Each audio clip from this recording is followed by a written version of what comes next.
जय माता दी भक्तों, राधे राधे। स्वागत है आपका हमारे चैनल शिव की आराध्या पर, जहां हम लाते हैं पौराणिक कथाओं की अनसुनी और रोमांचक कहानियां। आज हम बात करेंगे एक ऐसी घटना की जिसके बारे में बहुत कम लोग जानते हैं। यह घटना है श्री गणेश और महाबली हनुमान के बीच हुए एक महायुद्ध की कहानी। क्या आप तैयार हैं इस अनोखी कहानी को जानने के लिए? तो चलिए बिना देर किए शुरू करते हैं। वीडियो को लाइक, शेयर और चैनल को सब्सक्राइब अवश्य कर लें।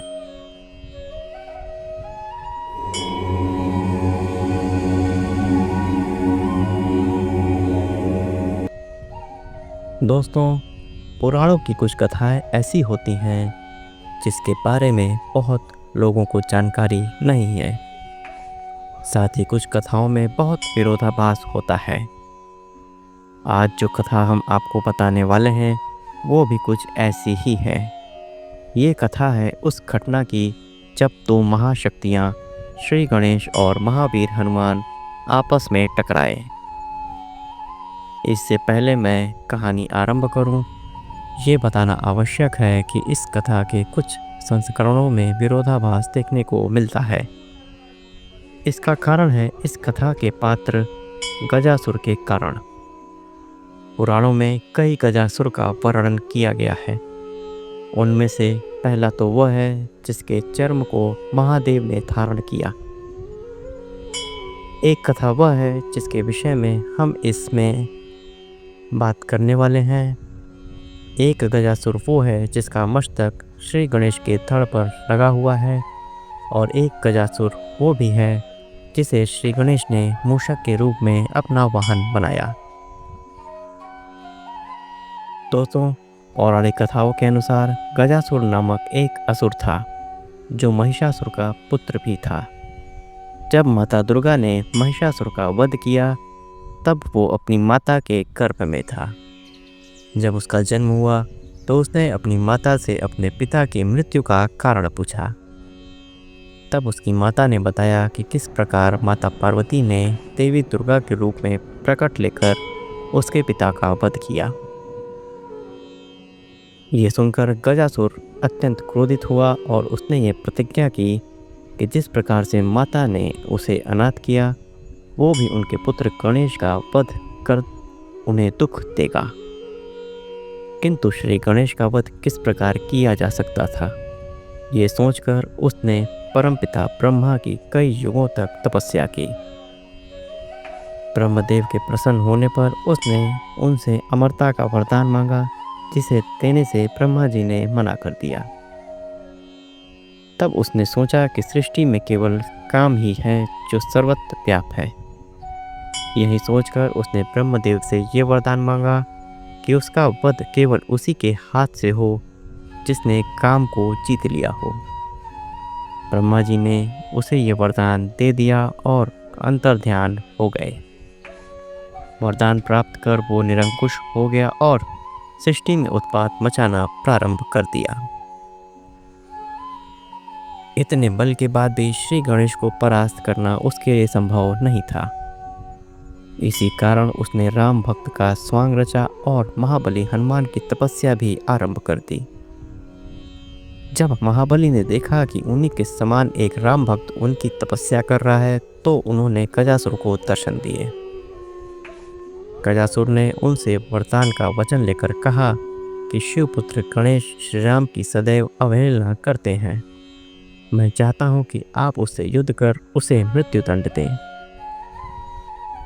हनुमान जी वचनबद्ध थे, इसलिए वो श्री गणेश से युद्ध को चले गए। मार्ग में उनकी भेंट देवर्षि नारद से हुई। उन्होंने देवर्षि से पूछा कि क्या वास्तव में गणेश रामद्रोही हैं?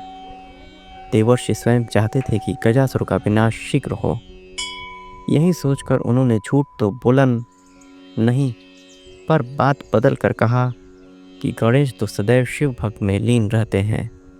श्री राम का स्मरण करते तो मैंने उन्हें कभी नहीं सुना।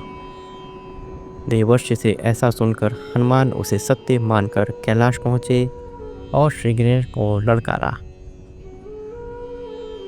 उधर देवर्षि तत्काल माता पार्वती के पास गए और उन्हें सूचित किया कि महाबली हनुमान विघ्नहर्ता से युद्ध करने कैलाश पहुंच गए हैं। ये सुनकर माता तत्काल महादेव के साथ उस युद्ध को रोकने चल दी। उसी समय गजासुर ने उनका मार्ग रोका और हंसते हुए कहा कि हे देवी, जिस प्रकार तुम्हारे कारण मैंने अपने पिता को खो दिया, तुम भी आज अपने पुत्र के लिए तड़पोगी। ये देखकर उसका अंत समय जानकर महादेव उनके वध को प्रस्तुत हुए। उधर हनुमान जी अपने पंचमुखी स्वरूप के साथ श्री गणेश से युद्ध करने लगे। दोनों रुद्र के ही अंश थे और दोनों की शक्ति की कोई सीमा नहीं थी।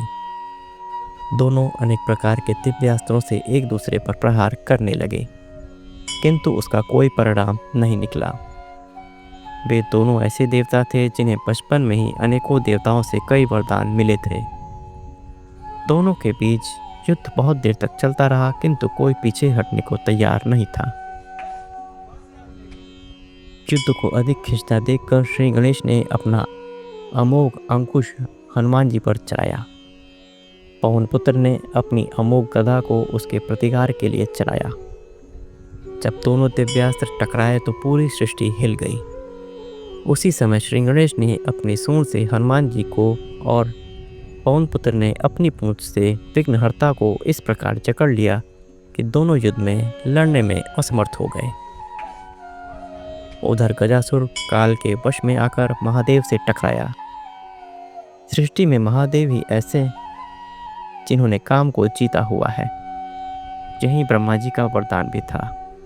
उस असुर का अंत समय निकट आया देखकर महादेव ने तत्क्षण अपने त्रिशूल से गजासुर का मस्तक काट दिया।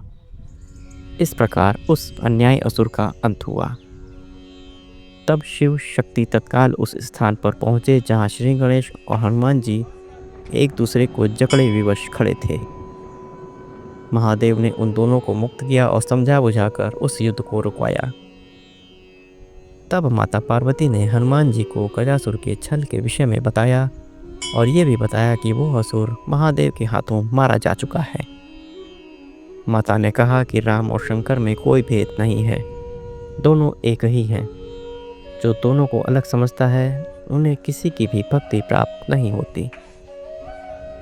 तत्पश्चात माता के आग्रह पर महादेव ने हनुमान जी को अपना ही वही स्वरूप दिखाया जिस स्वरूप में श्री राम ने उन्हें रामेश्वरम में स्थापित किया था। उस स्वरूप में हनुमान ने उन ज्योतिर्लिंग में महादेव और श्री राम दोनों के दर्शन किए। तब श्री गणेश और बजरंगबली ने हरिहर स्वरूप उस ज्योतिर्लिंग को प्रणाम किया। गजासुर की कथा हमें शिव पुराण और लिंग पुराण में मिलती है। हालांकि कई लोग हनुमान जी और गणेश जी के इस युद्ध को क्षेपक मानते हैं। इसका सबसे बड़ा कारण गजासुर और हनुमान जी के बीच का कालखंड था। दोनों के कालखंड में बहुत बड़ा अंतर है।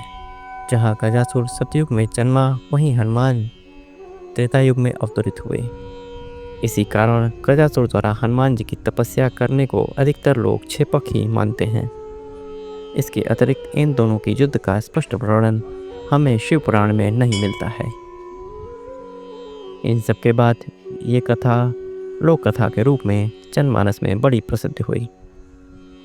वास्तव में इस कथा के द्वारा श्री गणेश और हनुमान जी परस्पर एक दूसरे के सम्मान और महत्ता की वृद्धि की है। दोस्तों, यह कहानी हमें सिखाती है कि भक्ति और कर्तव्य के बीच कभी कभी मतभेद हो सकते हैं, लेकिन सच्ची समझ और प्रेम से हर समस्या का समाधान निकल सकता है। गणेश जी और हनुमान जी दोनों ही भगवान श्री राम के प्रिय हैं और उनकी भक्ति हमें प्रेरणा देती है। यह कहानी यह भी दर्शाती है कि हिंदू धर्म में हर देवता का अपना विशेष स्थान है। गणेश जी हमें बुद्धि और शांति का मार्ग दिखाते हैं, तो हनुमान जी हमें बल और भक्ति की प्रेरणा देते हैं। इस युद्ध की कहानी हमें यह समझाती है कि आपसी सम्मान और एकता ही सच्ची शक्ति है। तो दोस्तों, कैसी लगी आपको यह अनोखी कहानी?